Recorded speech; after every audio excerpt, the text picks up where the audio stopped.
Hi friends, welcome to Indian recipes Tamil. நம்ம இன்றைக்கி சூப்பரான ஒரு பிரேக்ஃபாஸ்ட் ரெசிபி வாழைப்பழமும் ப்ரெட்டும் வச்சு பார்க்க போகிறோம். ஃப்ரெண்ட்ஸ், எப்போதுமே நம்ம இட்லி, தோசை, சப்பாத்தி இப்படி சாப்பிட்டு போர் அடிச்சிருப்போம். அதனால் என்றைக்காவது ஒரு நாள் இது போல் டிஃப்ரெண்ட்டாக செய்து கொடுத்தீங்கன்னா வீட்டில் இருக்கக்கூடிய எல்லா பேரும் ரொம்ப என்ஜாய் பண்ணி சாப்பிடுவாங்க. முக்கியமாக இந்த ரெசிபி நீங்கள் ஒரு டைம் செஞ்சிட்டிங்கன்னா அடிக்கடி கேட்பாங்க, அந்தளவுக்கு டேஸ்ட்டாக இருக்கும். இப்போ வாங்க ஃப்ரெண்ட்ஸ், இது எப்படி செய்கிறதுன்னு வீடியோக்குள்ளே போய் பார்த்துடலாம். வீடியோக்குள்ளே போகிறதுக்கு முன்னாடி எப்போதும் போல் 2 பெஸ்ட் கமெண்ட் பார்க்கலாம். ஃபஸ்ட்டு கமெண்ட் குமார் அப்படின்ற சிஸ்டர் எழுதியிருக்காங்க. நம்ம குல்ஃபி ரெசிபி அப்லோட் பண்ணோம்ல, பார்லேஜி பிஸ்கட் வச்சு, அதில் கமெண்ட் பண்ணியிருக்காங்க. மேடம், உங்களோட ரெசிபி எல்லாமே வேறு லெவல் அண்ட் நான் இப்போ செஞ்சு பார்த்தேன், சூப்பர் செம்ம டேஸ்ட், எங்கள் வீட்டில் எல்லோரும் சாப்பிட்டாங்க, ultimate and thank you very much சிஸ்டர்னு எழுதியிருக்கீங்க. ரொம்ப ரொம்ப நன்றி சிஸ்டர். உங்களுக்கு நீங்கள் செய்துட்டு உங்கள் எக்ஸ்பீரியன்ஸ் ஷேர் பண்ணும்பொழுது எனக்கு ரொம்ப ஹாப்பியாக இருக்குது. ரெண்டாவது கமெண்ட் சிவசங்கரி அப்படின்ற சிஸ்டர் எழுதியிருக்காங்க. நம்ம வாயில் வச்சதும் கரையக்கூடிய ஒரு மைசூர் பாக் ரெசிபி அப்லோட் பண்ணியிருந்தோம்ல, அதில் கமெண்ட் பண்ணியிருக்காங்க. 22nd மை மேரேஜ் டே நான் இந்த ஸ்வீட் ப்ரிப்பேர் பண்ணேன். என்னோடய ஹோல் ஃபேமிலி ரொம்ப என்ஜாய் பண்ணி சாப்பிட்டாங்க. அதுக்கப்புறமா அவங்க எல்லோரும் நல்லா இருக்குன்னு சொன்னாங்க. Thank you so much. ஸ்வீட் ஃபுல்லாக காலி ஆயிடுச்சு. நான் டேஸ்ட் பண்ணலான்னு பார்த்தேன், இல்லை, எனிவே தேங்க்யூன்னு எழுதியிருக்கீங்க. ரொம்ப ரொம்ப நன்றி சிஸ்டர். உங்களுடைய கமெண்ட் பார்த்தது எனக்கு ரொம்ப ஹாப்பியாக இருந்தது. நெக்ஸ்ட் டைம் ட்ரை பண்ணும்போது நீங்கள் ஃபஸ்ட்டு சாப்பிட்டு பாருங்கள். ஃப்ரெண்ட்ஸ், நீங்களும் இந்த 2 ரெசிபி மிஸ் பண்ணியிருந்தீங்கன்னா இந்த வீடியோக்கு கீழே இருக்க டிஸ்கிரிப்ஷன் பாக்ஸில் லிங்க் தரேன், நீங்கள் போய்ட்டு செக் பண்ணி பாருங்கள். உங்களுக்கும் ரொம்ப ரொம்ப பிடிக்கும். இப்போ ஃபஸ்ட்டு இந்த ரெசிபி பண்ணுறதுக்கு ஒரு மிக்சிங் பவுலில் 4 முட்டையை உடச்சி சேர்த்துருக்கேன். அது கூட 3 ஸ்பூன் அளவு நாட்டு சர்க்கரை சேர்க்குறேன். நீங்கள் சர்க்கரை சேர்க்குறதுனாலும் சேர்த்துக்கலாம், வெல்லம் சேர்க்குறதுனாலும் சேர்த்துக்கலாம். அதை நல்லா இது போல் ஒரு விஸ்க் வச்சு நல்லா கலந்து விட்டுக்கோங்க. அந்த முட்டையெல்லாம் நல்லா ஃப்ளஃபியாக வரது வரைக்கும் கொஞ்சம் கலந்து விட்டுக்கோங்க.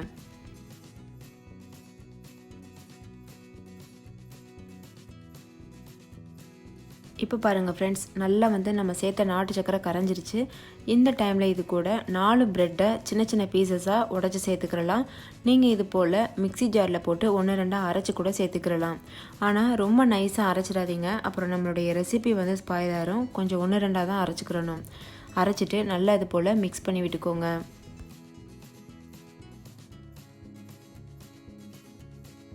நல்லா கலந்ததுக்கப்புறமா இது கூட 3 ஏலக்காயை நசுக்கி சேர்த்துருக்கேன்.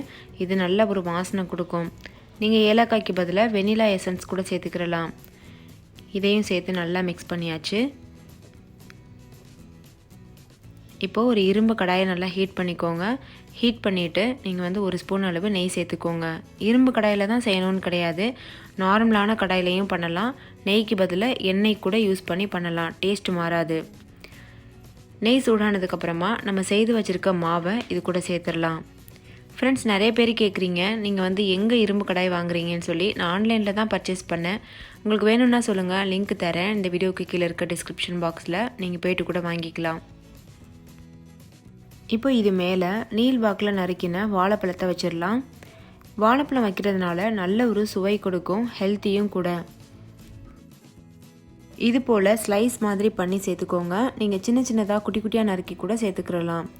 ஃப்ரெண்ட்ஸ், நம்ம இதில் மைதா பிரெட் யூஸ் பண்ணியிருக்கோம் பார்த்தீங்களா. நீங்கள் இதுக்கு பதிலாக வீட் பிரெட் கூட யூஸ் பண்ணி பண்ணலாம்.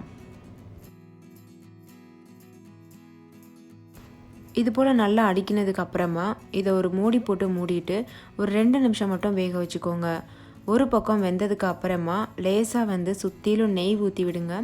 நெய் ஊற்றிட்டு திருப்பி போட்டு 2வது பக்கம் வேக வைங்க. தோசை மாதிரி தான். நீங்கள் திருப்பி போட்டு வேக வைக்கும்போது அது நல்லா இன்னொரு சைடும் வெந்து வந்துடும். இப்போ பாருங்கள், அடிபாகம் நல்லா வெந்துருச்சு. இந்த டைமில் நீங்கள் திருப்பி போட்டு வேக வச்சிடணும். அப்போ உங்களுக்கு நல்லா வெந்து வந்துடும்.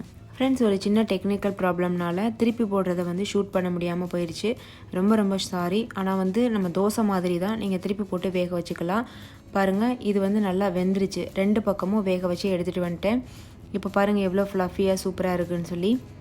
நீங்களும் கண்டிப்பாக இதே போல் ட்ரை பண்ணுங்கள். உங்கள் வீட்டில் இருக்க எல்லாரும் ரொம்ப என்ஜாய் பண்ணி சாப்பிடுவாங்க. ஃப்ரெண்ட்ஸ், இந்த ரெசிபி நல்லா நெய் மணத்தோட கமன்னு அந்த வாழைப்பழ டேஸ்ட்டு, அந்த ப்ரெட் டேஸ்ட்லாம் சேர்ந்து ரொம்பவே அட்டகாசமான சுவையில் இருக்கும். ஒரு டைம் செஞ்சிட்டிங்கன்னா அடிக்கடி செய்ய சொல்லுவாங்க, அந்தளவுக்கு டேஸ்ட்டாக இருக்கும். ஸோ கண்டிப்பாக ட்ரை பண்ணிவிட்டு உங்கள் எக்ஸ்பீரியன்ஸ் ஷேர் பண்ண மறந்துடாதீங்க. இந்த வீடியோ உங்களுக்கு பிடிச்சிருக்குன்னு நம்புகிறேன். பிடிச்சிருந்தா இந்த வீடியோவுக்கு லைக் கொடுங்க. உங்கள் ஃப்ரெண்ட்ஸ் கூட நிறைய ஷேர் பண்ணுங்கள், அவங்களும் பார்த்து பயன்பெறுவாங்க. இன்னொரு சூப்பரான ரெசிபியோடு நான் உங்களை சந்திக்கிறேன். அதுக்கு முன்னாடி நம்ம சேனல் இந்தியன் ரெசிபீஸ் தமிழை சப்ஸ்கிரைப் செய்யாத நண்பர்கள் சப்ஸ்கிரைப் செய்துக்கோங்க. தேங்க்யூ. பாய்.